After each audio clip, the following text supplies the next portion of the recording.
In this segment, we'll talk about what it means to differentiate a matrix. In lecture, we saw the following two expressions. In these equations, we use the term r dot, the time derivative of r. How exactly do we calculate this value? Let R be a matrix whose components are functions of time.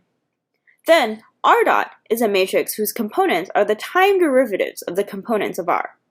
Explicitly, to get each component of r dot, we simply differentiate the corresponding component of R. A convenient property is that some properties for scalar function derivatives apply to matrix derivatives as well. For example, the derivative of the sum of two matrices, A plus B, is simply the sum of their individual derivatives. The product and chain rules apply to matrix derivatives as well. Let's look at a few examples.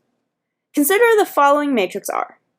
The time derivative of this matrix, r dot, can be found by differentiating each component. Note that the constant term 5 becomes 0.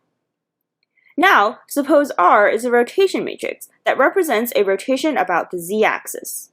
In this case, theta is actually a time-dependent function.